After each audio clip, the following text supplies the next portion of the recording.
Hello friends, नमस्कार। Welcome to my channel निन्नी की प्रेरणा। दोस्तों, आज हम भगवान दत्तात्रेय की कहानी आपको सुनाते हैं।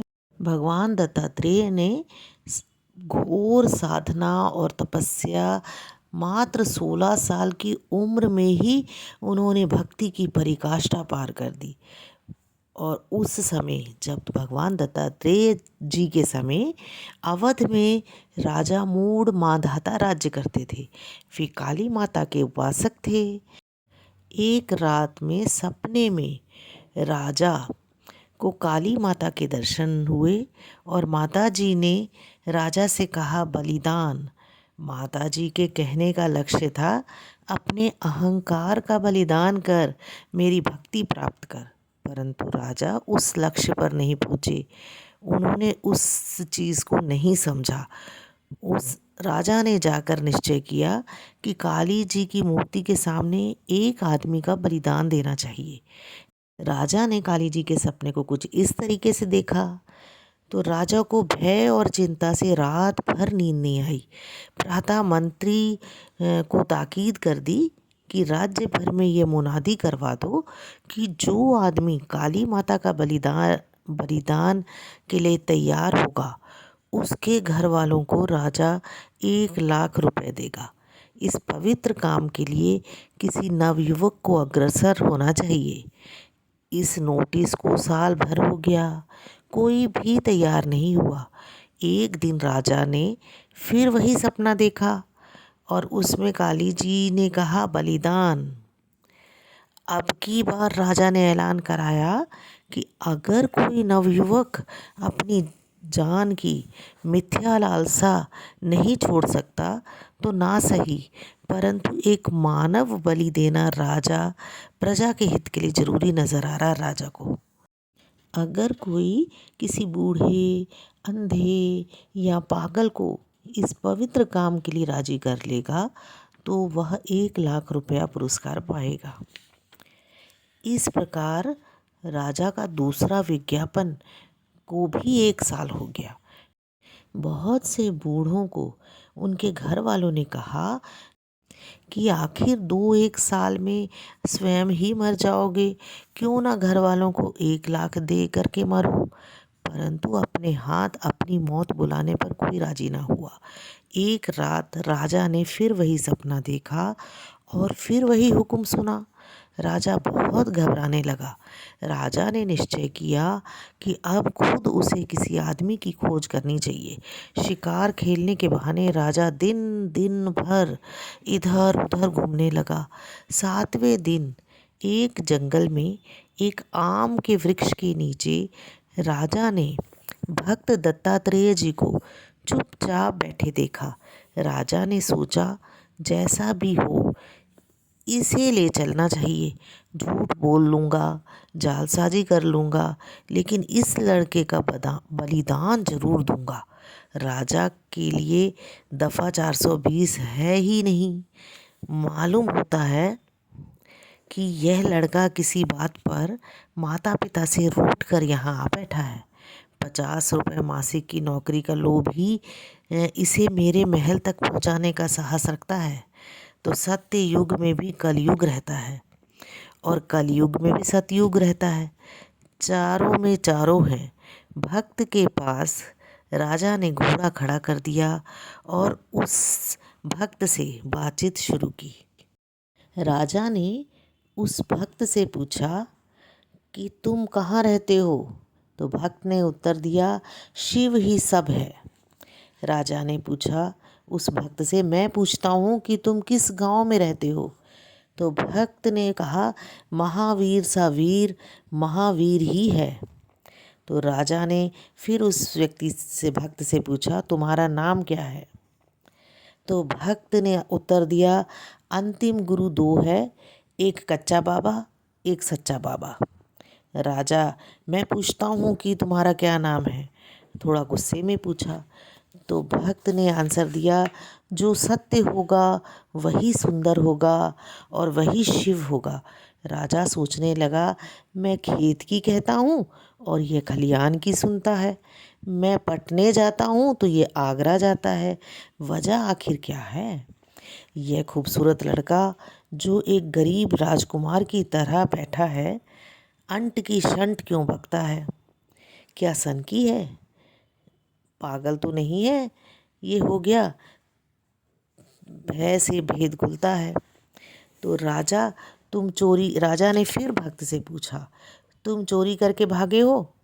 मैं राजा हूँ, मैंने तुमको गिरफ्तार किया। तो भक्त ने उत्तर दिया, नेम का राजा रामचंद्र, प्रेम का राजा कृष्णचंद्र। राजा ने उस भक्त को थोड़ा कड़क आवाज में कहा, मेरे पास तुम्हारा वारंट है। भक्त ने आंसर दिया, शिव ही सब है, सब ही शिव है। राजा, चुप रहो बदमाश। तो भक्त ने, माया बन रही है परमात्मा और परमात्मा बन रहा है जीवात्मा। हाय, अब कैसे कल्याण होगा? ये भक्त ने कहा। इतना कहकर भक्त यानी कि भगवान दत्तात्रेय जी फूट फूट कर रोने लगे। उनके नयनाभिराम नयनों से मोती मालाओं का निर्माण होने लगा। राजा ने निश्चय किया, लड़का अवश्य पागल है। घोड़े से उतरकर राजा ने उस लड़के को अपने पीछे घोड़े पर बैठाकर अपने महल की राह ले ली। राजधानी के बाहर पूर्व में काली माता के मंदिर पर आज भारी भीड़ हो रही है। 4 पंडित प्रातःकाल से हवन कर रहे हैं। दोपहरी के 1 बजे एक सुंदर लड़के का बलिदान होने वाला है। लड़के लड़की नर नारी सभी आ रहे हैं। पुलिस सबको गोल चक्कर में बिठा रही है। पुलिस कहती है, शोर मत करो, राजा साहब पधार रहे हैं। ठीक 12 बजे एक बंद पालकी आई। हाथ में नंगी तलवार लिए राजा साहब उतरे। हाथ पैर बंधा एक लड़का भी पालकी से उतारा गया। दोनों आकर हवन के पास काली माता के सामने खड़े हो गए। लोगों ने उन दोनों को देखा। मास्टर दत्तात्रेय को देखकर सब चकित और सम्मोहित हो गए। ब्रह्मा विष्णु महेश तीनों के आशीर्वाद से भक्त जी का जन्म हुआ था। माताएं कहने लगी, अगर मेरा बच्चा होता तो राजा की दाढ़ी में दिया सलाई लगा देती। हाय, बेचारे की माँ मर गई लगता। पिताओं ने कहा, अगर मेरा पुत्र होता तो चाहे मेरा तन बदन तोले तोले उड़ जाता, लेकिन जीते जी इस पर आँच ना आने देता। और सुंदरियों ने कहा, कितना मनोरंजक पति होगा। और जब पूर्णाहुति की घंटी बजी तब 1 बजा। राजा ने तीखे स्वर में भक्त से कहा, कुछ खाओगे? भक्त ने कहा, अज्ञान को खाऊंगा। तो राजा ने फिर पूछा, कुछ पियोगे? भक्त ने कहा, द्वैत को पी लूँगा। राजा ने कहा, किसी को देखोगे? भक्त ने कहा, सबको देखूंगा। तो राजा फिर पूछा, किसी से कुछ कहोगे? तो भक्त ने कहा, शिव से कहूँगा कि तू ही सब है। राजा ने पूछा, मैं कौन? तो भक्त ने कहा, सत्यम शिवम सुंदरम। तो राजा, तू कौन है? तो भक्त ने फिर जवाब दिया, सत्यम शिवम सुंदरम। राजा ने तलवार दिखलाकर उसको दत्तात्रेय जी को कहा, यह क्या है? तो दत्तात्रेय जी भगवान जी ने कहा, सत्यम शिवम सुंदरम। तो राजा ने काली जी की मूर्ति की तरफ इशारा करके कहा कि वह कौन है? तो भगवान दत्तात्रेय जी ने कहा, सत्यम शिवम सुंदरम। राजा, तुम्हारा बलिदान दिया जाएगा? तो भक्त ने आंसर दिया, सत्यम शिवम सुंदरम। तो राजा ने तलवार उठाकर जय काली। पब्लिक में हाहाकार मच गया। कोई रोने लगा, कोई भागने लगा, कोई आंख बंद करके बैठ गया, कोई चिल्लाने लगा, कोई मूर्छित हो गया, कोई राजा को गालियां देने लगा। यह क्या है? राजा और भक्त के बीच स्वयं काली माता आ गई और मारे भय के राजा की तलवार जमीन पर गिर गई। काली जी ने राजा को कहा, क्यों मूर्ख, यह क्या कर रहा था? राजा भय के मारे कांप रहा था और राजा ने माता जी को कहा कि आपकी आज्ञा का पालन जैसे भी माँ हो सका, यही पागल लड़का 3 साल की तलाश के बाद मिल सका, क्षमा करो माता जी। देवी जी ने कहा, ये पागल लड़का? तो राजा जी ने कहा, जी हाँ। तो देवी, कौन है पागल, यह लड़का या तू? राजा भय के मारे कांप रहा। तो देवी जी ने राजा से कहा, यह बालक परमात्मा रूपी बादशाह के यह एक शहजादे हैं। इनके बचाने के लिए मुझे बड़ी दूर से आना पड़ा। अरे मूर्ख, यह बता कि मैंने तुझसे अहंकार का बलिदान चाहा था कि या किसी बच्चे को अकारण मार डालने को कहा था। तुम्हारा अहंकार का बलिदान करो, अहंकार छोड़ो। राजा ने माता से कहा, माँ मैं समझा नहीं था, और मारने के लिए मिला वह भी जिसे स्वयं मौत नहीं मार सकती। राजा ने माँ से कहा, माँ मैं नहीं समझा। माता जी ने राजा से कहा, जो सबको शिव देखता है, किसी की मजाल उस पर हाथ उठ सके। राजा फिर भी हाथ जोड़ के माता जी से कहता, मैं समझा नहीं माँ। तो देवी जी ने कहा, यदि मैं ना आती और तू तलवार चला देता तो यह तलवार तेरा ही मस्तक काट डालती।